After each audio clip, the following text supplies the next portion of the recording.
Welcome to ECN Trade Daily Video. Before we begin, it should be noted that any advice is of a general nature only and that your personal circumstances have not been taken into consideration. Hello everyone, my name is Rob Clayton and thank you very much for joining me.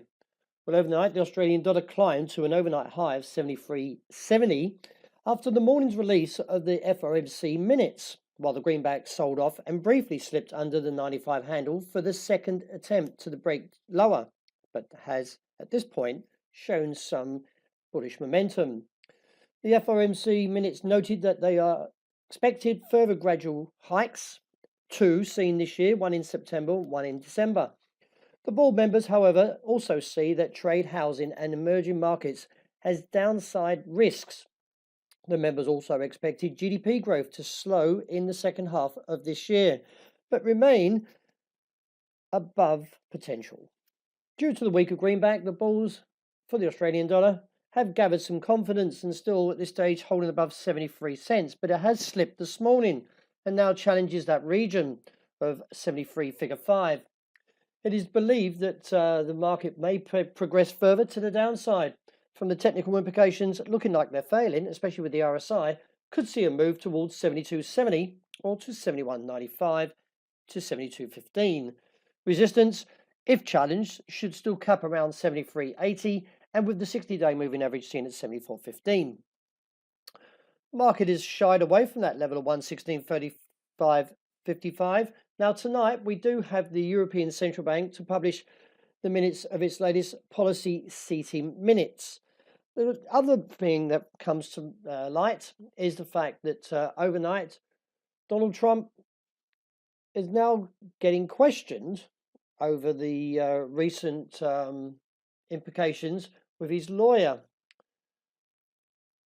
The questions now would face scrutiny after his former lawyer implicated him in crimes.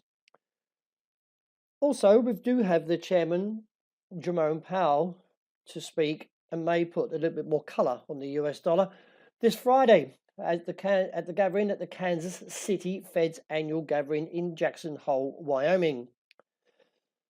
Looking to the support for the euro at this stage comes in at 115.50 and beneath that at 114.85. The dollar yen story now pushes towards the top side of the resistance at 110.65.85. Now a break above there would give further scope to the upside and look towards the region of 111.55.65. Support at this stage is seen at 109.90. The pound should come under a bit of pressure now with the expected release of the first round of series of notices on how to deal with a hard Brexit. Tension has increased over the weeks due to the fears of a no deal, which could see Brexit pressure the pound and take a significant downturn, with the target still seen around 126. I'm a seller of rallies towards 129.50 to 130.30.45.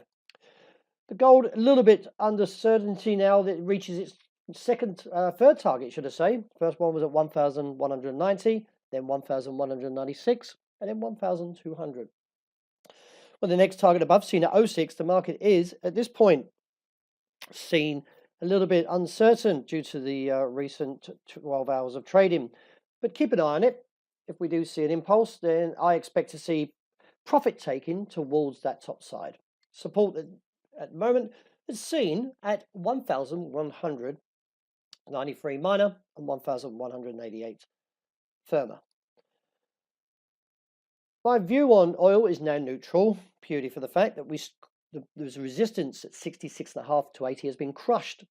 So I'm going to sit out for 24 hours and see how the market plays above the 66 handle and whether or not it can sustain and push on towards the region that's now seen around $69.60 to $70. But as I mentioned, I'm neutral, so let's see how it plays out.